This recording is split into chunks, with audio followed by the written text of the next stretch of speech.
अगर मैं ये कह दूं तो बात बहुत हल्की हो जाएगी। नहीं, आपकी साजिश ये कह रहे ईवीएम के माध्यम से जीत के आए। कहीं ऐसा तो नहीं कि छोटी छोटी बीच में एक जगह जिताते रहो, बताते रहो, और असली जो है मलाई काटने का जब मौका आए तो आप आते रहो। तो इस बसपा के लोकसभा सांसद दानिश अली ने ईवीएम और इलेक्टोरल बॉन्ड के मुद्दे पर लोकसभा में भाजपा को बुरी तरह घेर लिया। कुंवर दानिश अली ने ईवीएम से चुनाव कराने पर सवालिया निशान खड़े कर दिए और जैसे ही इलेक्टोरल बॉन्ड में बड़े भ्रष्टाचार की बात कही, सदन में हंगामा मच गया। आज ही आपने मुझे अनुमति दी बिल इंट्रोड्यूस करने के लिए। सभापति महोदय, आप डिजिटल इंडिया की बात कर रहे हैं, डिजिटल वर्ल्ड हो गया है। उसी डिजिटल वर्ल्ड की जो कंट्रीज हैं जहां पर ज्यादा डिजिटाइजेशन है, हमसे ज्यादा आगे हैं, विकसित देश हैं, उन सब ने ईवीएम्स को, मशीन को रद्द करके वापस बैलेट पेपर पे ही चुनाव कराए जा रहे हैं। और जनता का विश्वास क्योंकि उठ रहा है, बार बार ईवीएम्स के जरिए से जो चुनाव होते हैं उस पर कहीं ना कहीं शक हो रहा है, इसलिए इसमें अमेंडमेंट करने की बहुत ही आवश्यकता है। इसीलिए मैं कहना चाहता हूं सभापति महोदय कि हमारा देश मल्टी पार्टी डेमोक्रेसी है। जो संविधान के निर्माता थे बाबा साहब डॉक्टर भीमराव अंबेडकर और उनके साथी, बड़ी सोच समझ के हमने ये संसदीय प्रणाली उन लोगों ने इस देश को दी है। अब मल्टी पार्टी डेमोक्रेसी में क्या होगा? अभी आप देख रहे हैं पिछले 2 दिन से जिस तरीके से मीडिया में चल रहा है, गुजरात का रिजल्ट आने के बाद कल से कैसा मीडिया में चल रहा है कि पूरा एक पार्टी ने स्वीप कर दिया पूरे देश में, जैसे कोई दूसरी पार्टी है ही नहीं, कोई नेता है ही नहीं। अरे 3 जगह आपकी सरकारें थी, गुजरात में भी आपकी सरकार थी, हिमाचल प्रदेश में भी आपकी सरकार थी, और दिल्ली कॉरपोरेशन में भी आपकी सरकार थी। 2 जगह आप हारे, 1 जगह आप जीते, लेकिन नैरेटिव ऐसा आप बना रहे हैं कि देश में विपक्ष बचा ही नहीं है।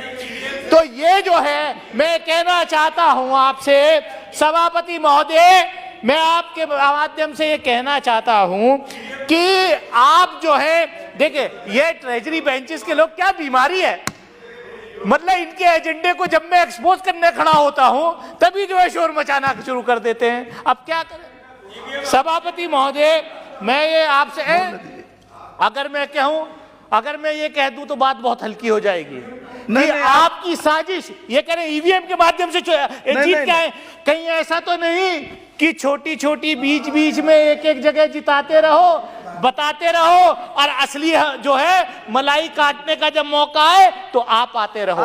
तो इसलिए मैं कहना चाहता हूं सभापति महोदय, अब क्या अपने विषय पर रही, मैं आप कंट्रोल करिए, चेयर की तरफ ध्यान दीजिए। मैं तो चेयर को एड्रेस कर रहा हूं, मैं तो लगातार चेयर को एड्रेस कर रहा हूं, लेकिन ये क्या है, ये सभापति महोदय, मैं आपसे आपके माध्यम से यही कहना चाहता हूं कि देखिए जो चुनाव सुधार का कार्यक्रम वो होना चाहिए।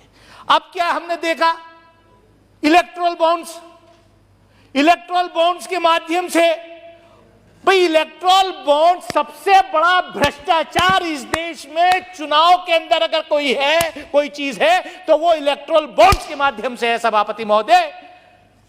कि इस पार्टी को कितना चंदा कॉर्पोरेट हाउसेस देते हैं, कितना चंदा इलेक्टोरल बॉन्ड्स के माध्यम से मिलता है, कितना चंदा मिलता है, ये चोरी का रास्ता हमने यहां से निकाल करके दे दिया। सबसे पहले अगर चुनाव सुधार पीपल रिप्रेजेंटेशन एक्ट में अमेंडमेंट होना चाहिए, और देखिए बड़े फाइनेंस बिल के माध्यम से लाए थे आपकी सरकार इलेक्टोरल बॉन्ड्स को।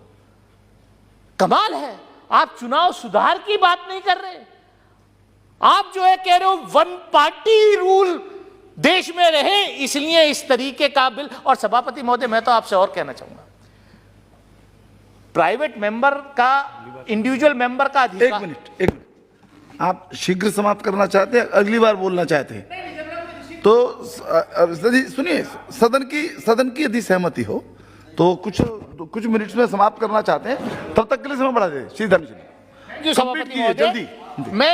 मैं यही कहना चाहता हूं आपके माध्यम से कि मल्टी पार्टी डेमोक्रेसी इस देश में है और राष्ट्रीय पार्टी बनाने के लिए अगर आप इतनी कंडीशंस आप लगा रहे हैं, अच्छा कौन सा फर्क पड़ जाता है राष्ट्रीय पार्टी बनने से? अगर मल्टी पार्टी नहीं होती, गुजरात में 2 पार्टी नहीं लड़ती, तो आज आप ये जश्न नहीं मना रहे होते। मैं वही कह रहा हूं, आज आप ये जश्न नहीं मना रहे होते। और राष्ट्रीय पार्टी का मतलब तो खाली एक सिंबल जो है वो रिजर्व हो जाता है। जो निर्दलीय लड़ते हैं, अब ये गृह राज्य मंत्री हैं। विपक्ष ने कितनी बार मांग करी, हमारे गृह राज्य मंत्री हैं। मैं वही तो कह रहा हूं, आप अपनी बात बोलिए, इंडिविजुअल मेंबर को डिस्टर्ब करने खड़े होते हैं। सभापति महोदय, मैं आपके माध्यम से मेरा कहने का मतलब यही है कि चुनाव के अंदर चुनाव सुधार होना चाहिए, जो पीपल्स रिप्रेजेंटेशन एक्ट है। लेकिन जिस तरीके की कंडीशंस का मैं कहना चाह रहा था कि आप तो सरकार हैं, आपकी सरकार है, ब्रूट मेजॉरिटी के साथ यहां सरकार है।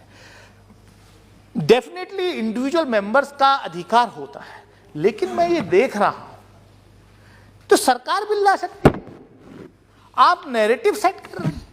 आज एक बहुत अच्छी बात आज एक सदन में यह भी हुई कि एक और बिल आया, private member bill, population control करने के लिए। और मुझे खुशी इस बात की है कि मेरे ऐसे साथी ने इंट्रोड्यूस किया जिसके खुद 4 बच्चे और वो कह रहा नहीं 1 से ज्यादा नहीं होना चाहिए, और रूलिंग पार्टी का है, बीजेपी का है। मैं लंबी बात नहीं करूंगा, मैं लंबी बात नहीं करना चाह रहा। मैं यही कह रहा हूं कि नैरेटिव सेट करने के लिए आप इस तरीके नाउ प्लीज मैं सभापति महोदय, मैं यही कहूंगा कि पीपल रिप्रेजेंटेशन एक्ट में अमेंडमेंट होना चाहिए, लेकिन चुनाव सुधार के जो बड़े कार्यक्रम हैं, ठीक, उसको मेरी आपके माध्यम से सरकार से यह अपील है कि सरकार बिल लाए, एक बड़ा कॉम्प्रिहेंसिव बिल लाए जिसमें चुनाव सुधार का कार्यक्रम हो। ये जो है 1 पार्टी रूल का जो सपना ये देख रहे हैं, जो हमारे पूर्वजों ने जो आजादी दिलाई, जो ये संविधान बनाया, उसको लगातार डिस्ट्रॉय करने की जो कोशिश कर रहे हैं, वो नहीं होनी चाहिए। मैं इन्हीं शब्दों के साथ अपनी बात खत्म करता हूं।